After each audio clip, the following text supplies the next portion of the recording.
Olá, bem-vindos a mais um Dois Dedos de Conversa. Hoje vou encontrar-me em Lisboa com um conhecido de todos os portugueses. Ele chama-se Luís Filipe Borges, é escritor, é humorista, é também apresentador. Lembra-se dele certamente no programa 5 para a meia-noite, que foi o programa mais recente que apresentou. Vamos encontrar-nos com ele aqui em Lisboa, na rua O Século, num bar que frequenta desde que para cá veio e nunca mais para a ilha voltou. Vamos então à conversa com o Luís Filipe Borges. Venha connosco.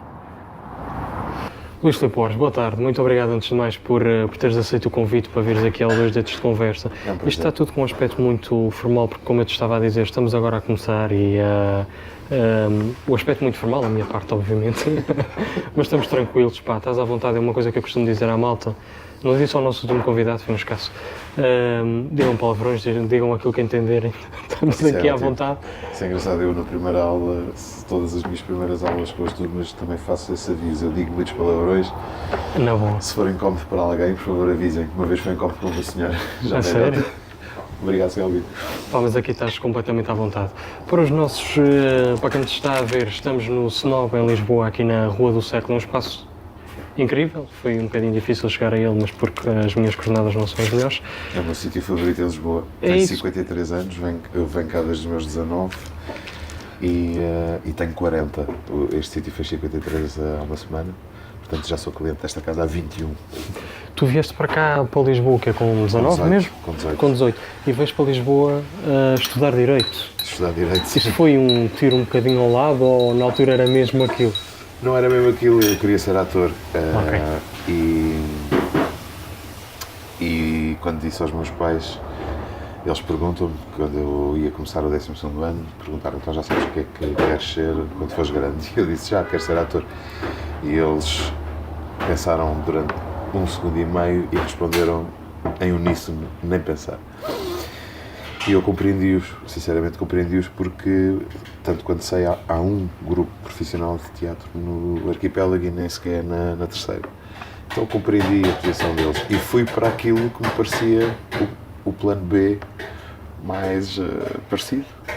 Como eu era fã de séries e filmes de advogados, achava, Direito é a coisa mais parecida com ser ator, porque eu via aquelas cenas sempre no clímax das histórias em que o advogado, um tipo bem vestido, faz as suas alegações finais perante os jurados. No fundo, na minha cabeça, aquilo era um ator a fazer um monólogo perante uma plateia. Portanto, qual não foi o meu espanto, choque e decepção quando, ao fim de 15 dias na Faculdade de Direito, em plena aula de introdução ao estudo do Direito, portanto, como podes calcular, uma cadeira relativamente relevante quando estás a fazer Direito, o professor diz, meus amigos, quem vem para aqui achar que isto é como na América, desengane-se que nós nem sequer temos jurados. E eu lembro que estava sentado à frente, porque era uma sala, eu tinha chegado um bocadinho tarde, era uma sala horrível, era uma antiga arrecadação, onde encaixaram 40 alunos. E então só havia um lugar mesmo lá à frente, junto ao professor, e aquilo eram 2 filas muito compridas de alunos. E o professor diz aquilo e eu olho para trás, à espera de solidariedade, no choque e na estupefação, mas não, estava toda a gente na boa. E pelos vistos eu fui o único apanhado de surpresa. Mas fui ficando, apaixonei-me por Lisboa, apaixonei-me por uma moça também, isso ajuda.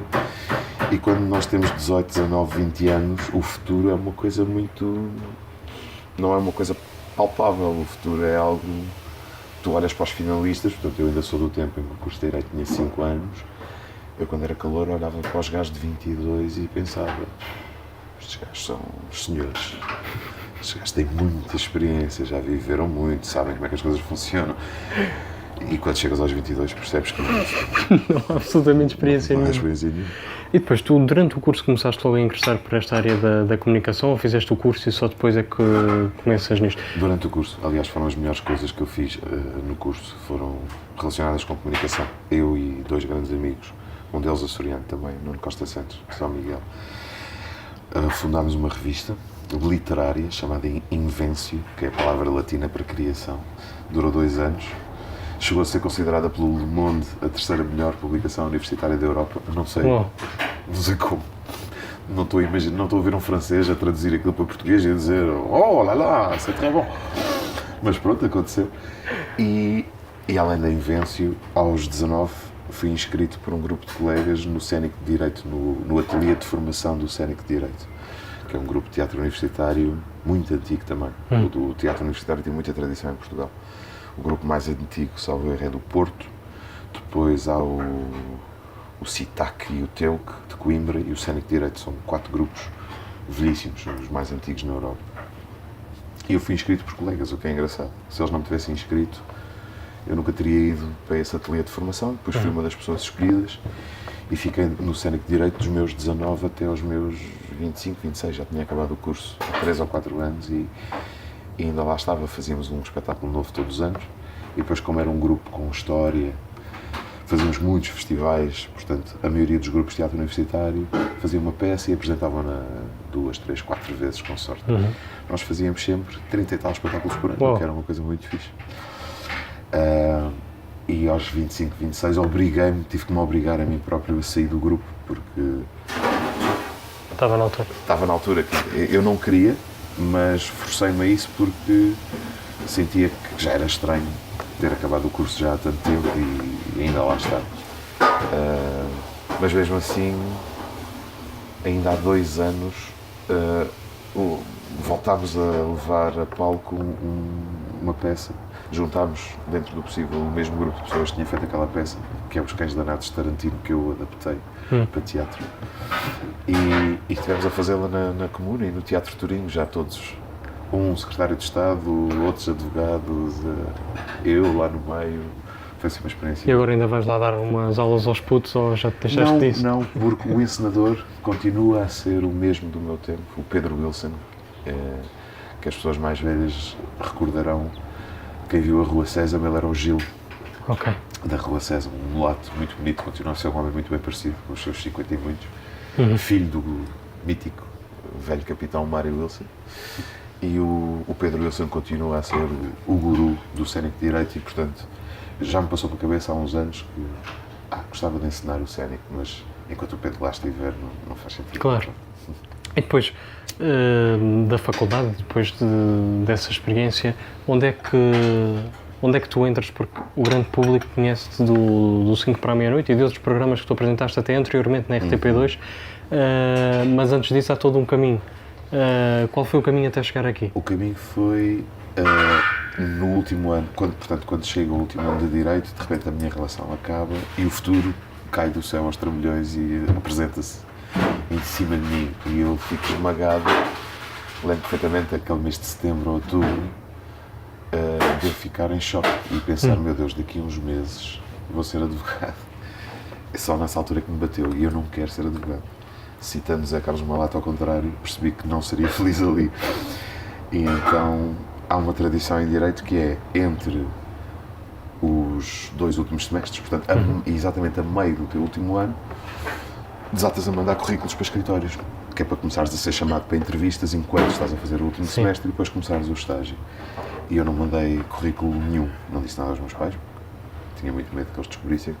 O que eu fiz com esses 2 amigos com quem tinha feito a tal revista na faculdade, o que eu fiz foi escrever uma carta mesmo, papel, caneta e envelope, a um jornalista que nós admirávamos imenso, o Luís Osório, que na altura fazia entrevistas e crónicas que nos deslumbravam no DNA, que era um suplemento do Diário de Notícias dirigido pelo ainda agora falecido Pedro Raul Duarte. Sim. E além dessas entrevistas e de crónicas que nós adorávamos, ele tinha uma pequenina produtora de televisão e estava a fazer um programa documental chamado Portugalmente, que dava todos os dias na RTP2, todos os dias úteis, e cada episódio era completamente diferente do anterior. Lembro de um episódio, por exemplo, que não tinha texto, era uma Toys R Us, as portas abriam-se, entravam crianças lá para dentro, as portas fechavam-se e depois todo o programa era o comportamento das crianças sozinhas no Toys R Us. Era um programa muito experimental e onde todos os dias era possível algo completamente novo, tu nunca sabias o que esperar. Nós escrevemos uma carta ao Osório a dizer somos fulanos e 2 coisas incríveis aconteceram. Uma foi ele ter respondido à carta. Pois, eu achei o mesmo há uns dias atrás, quando te mandei mensagem. Uma foi que ele respondeu e a outra foi que marcou uma reunião connosco.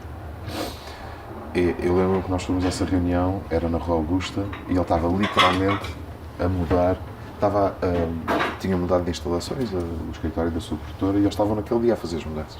E o gajo recebe-nos no meio de caixotes, computadores, ainda por ligar, E, muito elegantemente, explicou que a nossa ideia era uma bosta. E era tão má que eu nem sequer me lembro. Só sei que tinha a ver com o mundo académico. Até nem convém lembrar, não é? Mas sei, a ideia em si era muito académica, Sim, no sim. pior sentido. Mas houve qualquer coisa em nós que ele gostou. Não sei, a ousadia, não sei. Estamos a falar de alguém com apenas mais 6 anos do que eu. Só que naquela altura... Muito obrigado. Que vem a Zé. valente sopa. É mesmo a sopinha. Muito obrigado. Isto é a sopa que a malta que vai a Moscou ver o Benfica e depois corre mal a parte principal, come quando regressa a Portugal. Sim, isto vai ser ótimo para a minha ressaca. Ele só tem mais 6 anos do que eu, mas nessa altura, quando tu tens 22 e uma pessoa tem 28, faz uma diferença grande. E era um homem que já trabalhava, já era jornalista desde os 18 anos, já tinha bastante experiência em televisão, estava em jornais.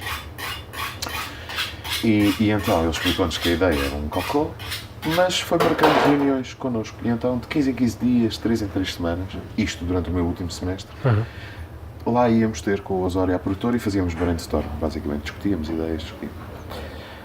Desses brainstorms saiu um conceito para um programa chamado Zapping, que era um programa onde nós criámos 30 e tal canais fictícios, todos com o seu logotipo e não sei o quê. Havia o canal de notícias, havia canal de música, havia canal de desporto. E mudávamos de canal, a televisão mudava de canal sozinha. Na edição tínhamos um efeito que fazia mesmo aquele fade-in, fade-out rápido da mudança de canal. Isto era o conceito do programa. Havia até discussões, casais que discutiam porque eu estava a gostar de ver aquilo, porque é que mudaste? Mas eu não mudei. A televisão fazia aquilo sozinha durante aquela hora. E no dia que eu acabei o curso, fiz uma prova oral de Direito do Trabalho de manhã e estava na cantina da universidade, quando o Osório ligou a dizer vendi a nossa ideia à RTP2, quando é que podes começar a trabalhar? E eu disse, agora. E então terminei o curso de manhã e comecei a trabalhar à tarde. Para abreviar muito, fiz 2 anos e meio nessa Sem acreditar que isso estava a acontecer, não é? Na Sim, altura. foi incrível. Fiz 2 anos e meio nessa pequena produtora, chamada Mínima Ideia, que ainda hoje existe, e ao fim de 2 anos e meio recebi um convite para ir para as produções fictícias. Fui, trabalhei nas produções fictícias fixos, mais 2 anos e meio, 3. E depois surgiu a oportunidade de fazer o meu primeiro programa de televisão, A Revolta dos Pastéis de Nata, já há 14 anos. E surgiu também de uma forma completamente mirabolante. Um dos meus trabalhos naquela altura tinha uma crónica diária de humor no jornal A Capital, um jornal que já nem existe, e que era dirigido pelo Luís Osório. E aí portanto, avançamos uns anos. Assim, o humor começa nas produções fictícias. Ok. Não estava planeado, mas o core business das produções fictícias é esse. E então, depois de 2 anos e meio a fazer produtos alternativos para a RTP2, quando vou para as produções fictícias, pronto. Agora tens que aprender a fazer isto, basicamente. Eu faço parte ainda de uma geração de autodidatas. Eu lembro-me, quando entrei para as produções fictícias, fui o 13º. Sim. E acho que fui o primeiro a entrar numa geração de fãs. Portanto, eu ao entrar, eu já sabia quem era o Rui Cardoso Martins, que entretanto se tornou um grande romancista, além de ser um grande jornalista. Conhecia o Filipe Almeida Fonseca, que para mim é o argumentista português mais completo, mais transversal, um tipo que consegue fazer bem qualquer género. Dás um sketch para fazer, o gajo faz um ótimo sketch. Precisas de uma peça de teatro densa, ele consegue escrever uma peça de teatro, escreve cinema, enfim. Conhecia o José Pina, conhecia o Nuno Marco, portanto já era fã destas pessoas. Sim. Mas ainda faço parte, tal como eles, de uma geração de autodidatas. Portanto, eu vinha do Direito, o Filipe Almeida Fonseca vem da Publicidade, o Pina vem do Cinema, estudou realização. Portanto, somos todos parte de uma geração que aprendeu fazendo, portanto, errando. E, para citar uma frase do Samuel Beckett que eu adoro, tenta outra vez, falha outra vez, mas falha melhor. Portanto, faço parte dessa geração. Hoje sou professor e dá-me muito gozo ser para gerações que já têm à sua disposição escolas profissionais desta área, portanto, e essa é uma evolução, obviamente, bem-vinda. Mas para responder diretamente à tua pergunta, o humor começou aí, nas produções fictícias. Essa crónica que eu fazia na Capital não tinha a ver com as produções fictícias, é um convite que vem do Luís Osório, portanto, que tinha sido meu padrinho meia dúzia de anos antes, na Mínima Ideia, meu padrinho profissional, e o convite para fazer televisão vem de forma inacreditável. Um dia, eu escrevia aquela crónica, portanto, todos os dias, mesmo sábados e domingos, era o último texto a entrar no jornal, porque eu tinha que fazer em 2000 caracteres, tinha que fazer um apanhado daquele dia. E corria bem, era muito citada noutros jornais. E um dia liga-me um senhor brasileiro, estava eu a fazer a crónica há 9, 10 meses, e ele liga-me a dizer: Luís Barros, o meu nome é Bruno Santos, eu sou subdiretor da RTP2, eu adoro as suas crónicas, arranjei o seu contacto, gostava muito de falar com você. E eu achava que era um amigo a gozar, um amigo meu a gozar, não fazia sentido para mim, brasileiro, sou diretor da 2, isto não faz sentido. Não mandaste o gajo à merda na altura? Não, ele, podemos reunir? E eu, sim, porque eu estava naquela, deixa eu ver até onde é que isto vai. E ele, ótimo, posso trazer para essa reunião o produtor desse hipotético futuro programa com você, que é um espanhol chamado Germán Sucídio. E eu aí já me ri, porque o brasileiro, espanhol e açoriano parecia-me o início da pior anedota de sempre. Para meu espanto, estas pessoas existiam. O Bruno Santos era muito jovem, tinha na altura 30 e poucos anos, tinha vindo para Portugal com o Emílio Rangel, eles tinham-se conhecido em Madrid. O Rangel já não estava na RTP, mas o Bruno ficou. Era na altura subdiretor da RTP2, efetivamente. Hoje em dia é o diretor de programas da TVI. Da TVI, sim. E o Germán, que entretanto já voltou para a Espanha, o Germán era de facto um produtor espanhol, era o tipo que dirigia a Videomédia em Portugal. A Videomédia era uma grande produtora em Espanha e tinha uma subsidiária pequena em Portugal. E eles apresentaram um projeto que tinha como título de trabalho O Segredo da Alheira. E eu, como estava na boa, para já era bastante inconsciente, saudavelmente inconsciente, tinha 26 anos e estava bem. Tipo, estava a viver da escrita, que era algo que eu percebi durante o tempo da faculdade, que era o que eu queria fazer. Vivia da escrita e vivia bastante bem, porque tinha a minha crónica na Capital e tinha várias coisas, vários projetos nas produções fictícias e, portanto, somado aquilo tudo, estava impecável. Tranquilo.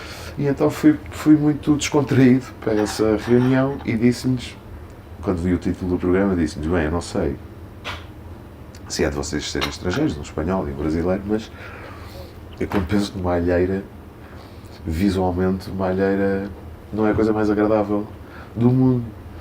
E eu não sei se quero fazer um programa cujo logotipo do programa muito provavelmente vai parecer à maioria das pessoas um cagalhão. E eles... E eu lembro-me que só quando fui para casa nesse dia é que de repente me caiu a ficha. Eu pensei, eu sou uma besta. Então estes gajos estão a dar uma oportunidade inacreditável e o que eu lhes digo é: o vosso título é literalmente uma bosta. Felizmente eles não levaram a mal esse reparo. Começámos a trabalhar em cima daquele projeto. Gravei um piloto onde eu tinha que fazer 5 minutos de piadas para a câmara e era um operador de câmara e eu sozinhos numa sala, 5 minutos a fazer piadas para um gajo só, que é uma experiência horrível. Ainda por cima um operador de câmara Calculo que sim. que já fez tudo e mais uma coisa, está assim a olhar para mim. E depois entravam 2 atores, eu tinha que apresentar 2 atores, um fazia de arquiteto não sei quê e outro de engenheiro não sei quantos, e havia um tema pré-definido e eles estavam instruídos para me dificultar a vida, portanto discordaram do outro e eu tinha que conduzir aquela conversa. Ok. Portanto isto foi a sementinha de um talk show. Foi gravado numa sala com menos de metade do tamanho desta. A administração curtiu, comprou e O Segredo da Alheira transformou-se na Revolta dos Pastéis de Nata e foi assim que eu comecei. Uau.